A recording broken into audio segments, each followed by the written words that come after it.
Hi guys! Welcome to Jekotech TV! Smile ka muna dyan! Okay guys, let's go! And guys, ito yung ating pasyente ngayong araw na to. Meron tayo ditong pasyente, isang TV na napakalaki. So ang brand dito ay kakaiba. Okay? Kakaiba ang brand. Para siyang China brand. Ang kanyang brand ay, focus lang natin. Ay, mag-focus Ayan. Kanyang brand ay, yan. Kuka. Kuka. Yan. Pwede sabihin siguro itong Kuka.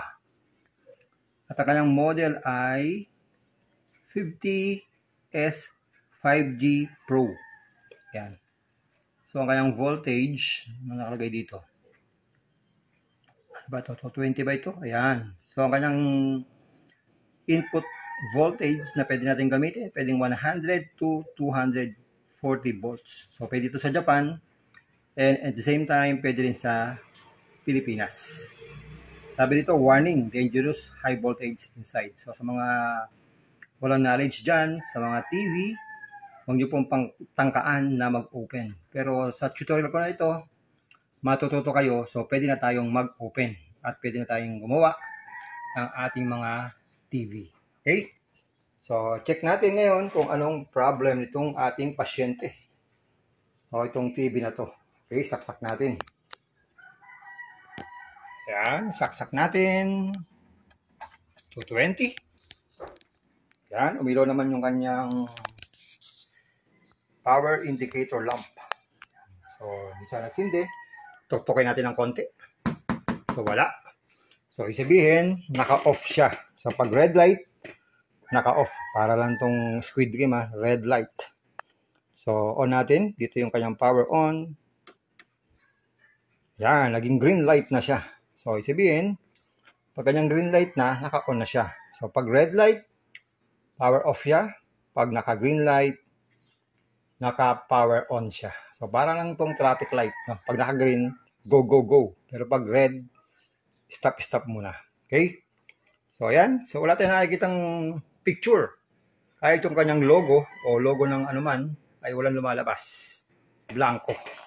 So, papatayin muna natin yung ating ilaw. So, lumalabas dito. May mga kumikislap-kislap na parang kidlat pag ginaganyan natin. So, pero hindi siya kidlat at hindi naman masisira yung TV kung gagamitin natin. Okay? So, ibig sabihin, pag ganyan may lumalabas ng white na parang mga reflection o kidlat, ibig sabihin, may power siya. Okay? Pero buo yung kanyang backlight kasi yung ganito mga LED TV ay ginagamitan ng backlight. So, pag ganyan po may nakakita kayong ganyan, isabihin, buo yung backlight niya, kaya lang walang lumalabas na display. So, i-open na natin itong TV para makita natin kung anong problema. Baka may mga sunog-sunog lang o natanggal lang. Okay? So, ayan. Ang kanyang brand ay Kuka. Atin, tak. So, i-open na natin itong TV. Ayan. So, tanggalin natin mga screw. So, maraming screw ito. Ayan, bilangin natin. 1, 2, 3, 4. So, pag bubukas kayo ng mga ganito, madalas may mga arrow yan. Yung mga may arrows, yan po yung mga tornilyo na dapat nating tanggalin. Pag walang arrow, wala po yung tornilyo. Hindi po tayo natin dapat yan tanggalin. Ayan. So, bilangin ulit natin.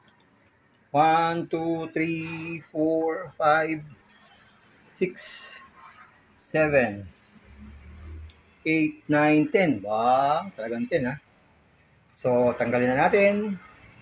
Umpisa na natin tanggalin ang mga tornilyo. Ayan. So, dito tayo mag-umpisa. Taas.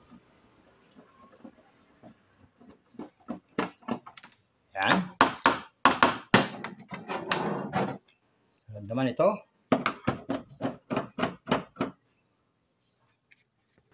Ayan guys, kompleto na. Natanggalan natin ang 10 tornilyo o 10 screws. Talagang madami-dami So ngayon, tatanggalin natin. I-open na natin itong cover. Okay? Tanggalin muna natin itong power cord. Ayan. So, open na natin ito.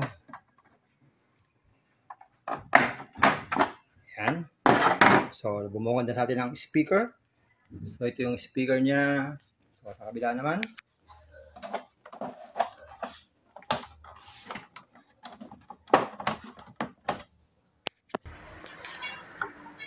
Yan. So, ito yung kabilang speaker. So, dalawa pala ang speaker nito. So, stereo lang ito. Stereo. Okay. So, ito yung gitna. Dahan-dahan. Lalong masira pag tayo hindi nagdahan-dahan. Okay. Yan. So, tanggalan natin. At ang bumugad sa atin ay ito lang. Ayan. Isang board. Motherboard. Yan. Ito yung ating nakita. Isang motherboard. So, ang problema, okay, ang problema nito, aalamin natin. Okay? So, aalamin natin kung anong problema. So, hahanapin natin pag ganito mga problem, guys. Sa aking experience, mostly, pag ganyan ang problema, may problema sa T-con. So, hahanapin natin ang T-con. Pero this time, wala pa tayong nakikitang T-con. Isang board lang. So, sisilip-silip lang tayo kung naasan ang T-con. So, T-con, asan ka? Ayan, mayroon palang board dito. Buksan ko lang yung ilaw, ha.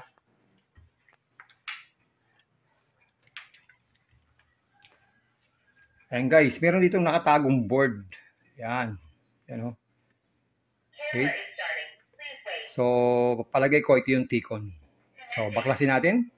Tanggalin natin itong mga connection dito para makuha natin itong T-con. Okay? Ayan, baklasin natin. Tanggalin natin mga connector. Ayan.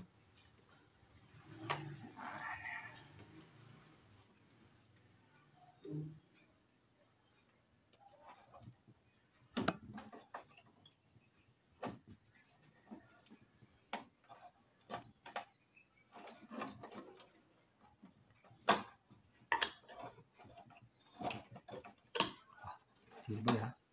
Matigas, ha? Yan.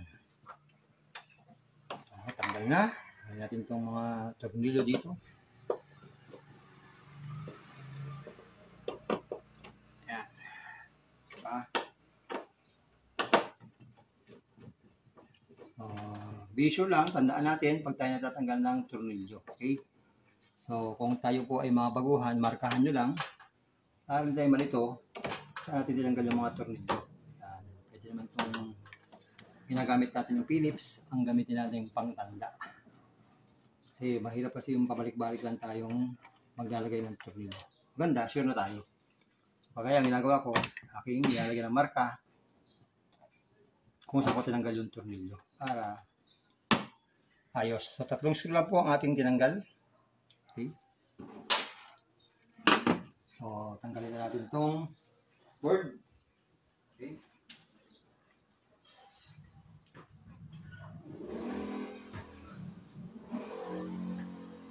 Tanggalin na natin itong board. Wait lang, meron pa pala dito, ha.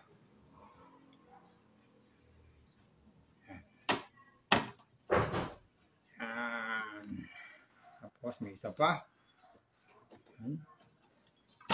Yan. So, tanggalin natin itong board. Ito yung main board o motherboard. Yan.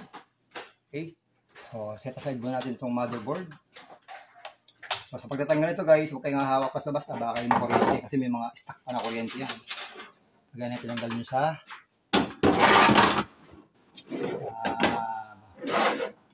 lagayan. Okay. So, save natin dito. Yan. So, ayan. Nakikita natin dito. Ito nga yung board. Ito yung T-con, no? Nababas na. Yan. So, ito yung T-con. Tanggalin natin ito. Yan. So, ito yung T-con. So, ito yung madalas na nasisira pag gano'n ang mga problem. Walang display. Yan. T-con. Okay? So, tatanggalin natin yan. Pero bago yan, o-order muna tayo sa online kung makakakita tayo niyan. Okay? So, as of now, hindi pa natin ito mapapalitan. Order muna tayo. Siguro mga ilang araw, balik tayo dito, papalitan natin. Okay? And guys, nagbabalik tayo dito sa Kuka na ginagawa natin. Ito yung ating in-order na Tikon, dumating na. Ayan. Nakabubble wrap pa siya. So, check natin kung parehas. Baka iba ang dumating sa atin. Check natin kung parehas ng part number. Dahil pag mali, sayang ang pera, nalugi na tayo. Okay? So, sa paghawak ng board, ganyan lang. Huwag masyadong hawakan ng todo-todo, baka masira. Okay? So, kumpara natin dito sa ating old na Tikon. Yan. Kumpara natin. Yan. So, lumalabas dito, parehas naman. Okay? Parehas. Parehas ang itsura. Okay? Yan natin. Baka may pagkakaiba. Parehas naman. Ang kanyang value ay yan. Kunin natin yung last number. C2B version 1. Sa kabila,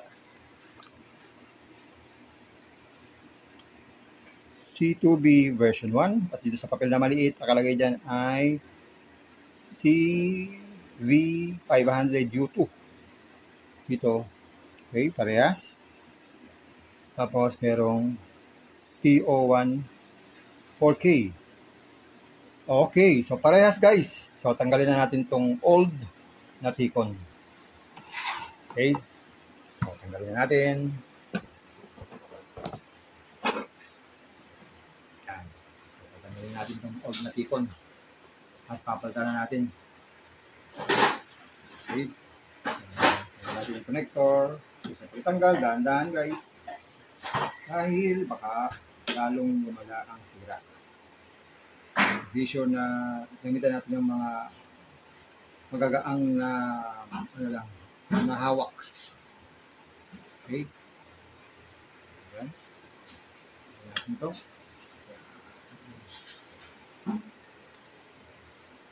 Kasi napakaninipis ng mga wire. Hindi tayo dahan-dahan. Baka lalong masira. Ayan. So may 4 na screw.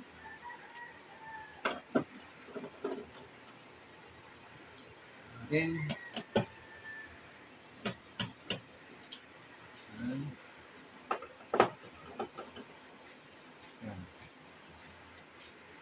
So, tanggalin natin itong Tikon. Para tayo po-opera ng katawan ng tao. Yan. Check natin ulit. Yan. Parehas naman. Okay. Sa likod, parehas din. So, palitan natin. Ito yung luma. Ito yung luma. Luma to. Ito yung bago.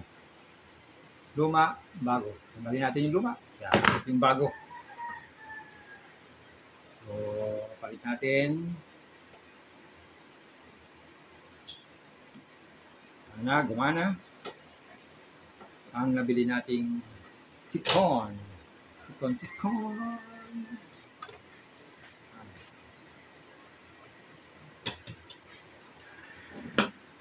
Ito yung luma.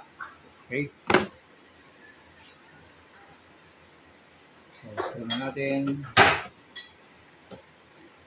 Na screw. Be sure na may balik natin yung 4 na screw. Dahil, pag natin nabalik, magkaroon ng palpakan. Okay. Yan. Nabalik natin. Ito siya. So, kapit na natin itong mga connector. Hi. Be sure na makabit natin ng tama. Dahil pag mali ang kabit natin, palpak na. Yan. Okay. So, ito namang dalawa dito. Loga. Ito naman, nakikita nyo ako, no? Nakikita nyo naman. Okay. Kabit natin. Gamitin natin sa pang-ilaw.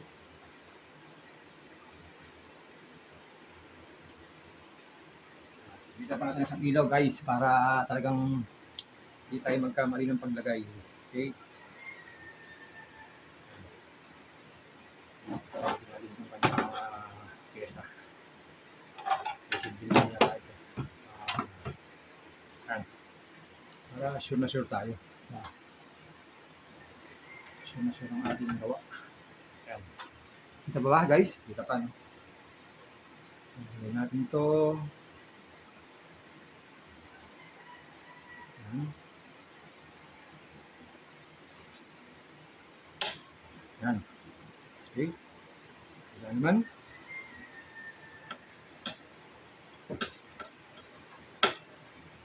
Ayan.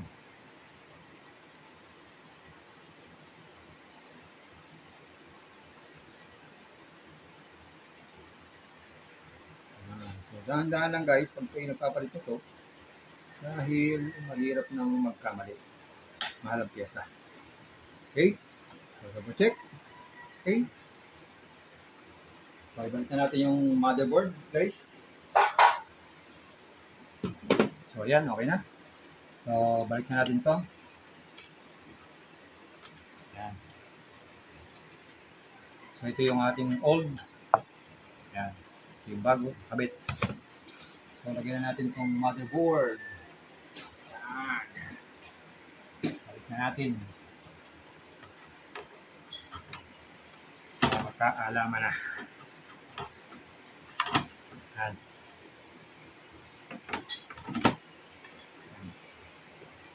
Okay. So, balik natin yung mga tornilyo. So, ayan.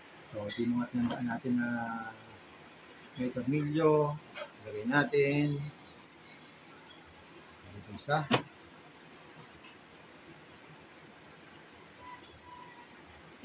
Ayan. Tapos,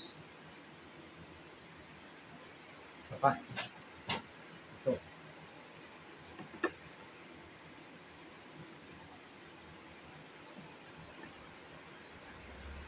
Ayan. So, nakakabit na. Okay. Balik na natin ang mga connector. Ayan. Ayan. So, ayan. So,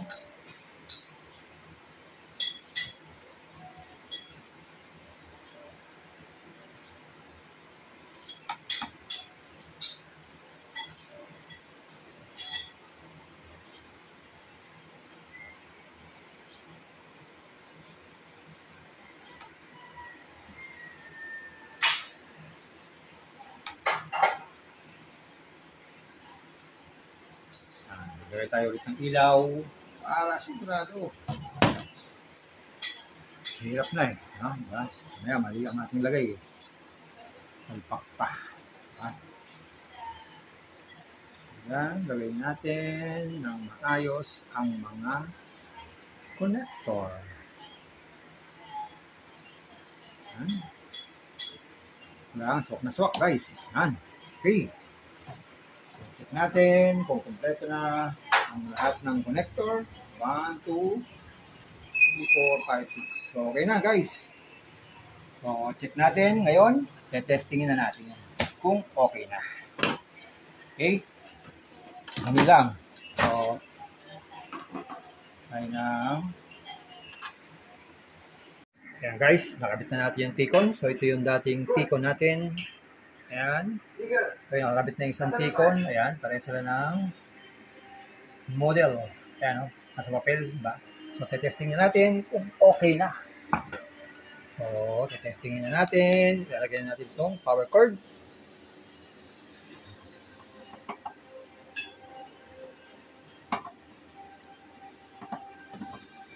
Ayan. Tapos, saksak natin sa extension. Extension na tayo magsaksak kasi bahirap pa gano'n. Sa dinding. Guys, saksak natin. Yan. Turn on natin itong power.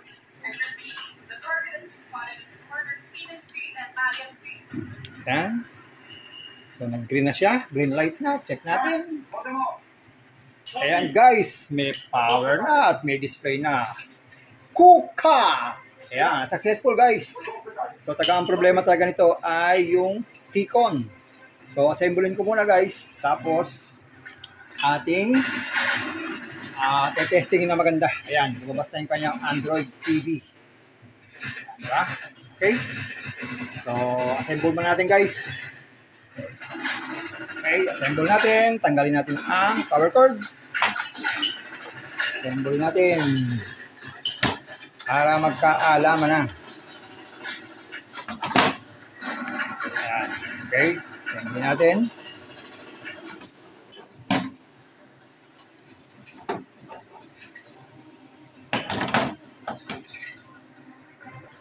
Ayan, bit na. Lagyan naman natin yung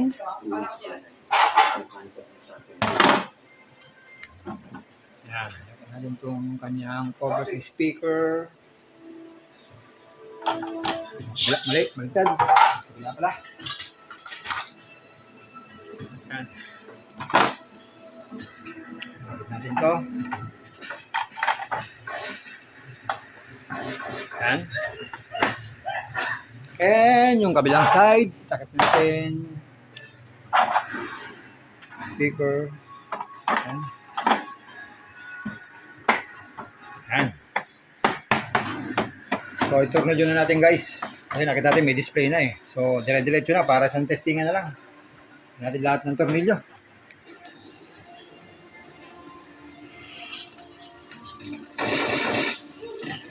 Ayan. So, lagyan natin itong 10 tornilyo para magkaalaman na. Ayan. So, tornilyo natin. Isa.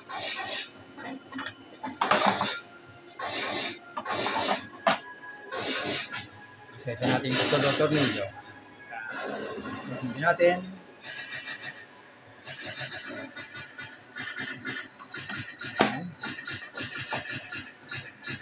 Note lang kayo. Tutugin natin isa-isa yan para magkaalam na.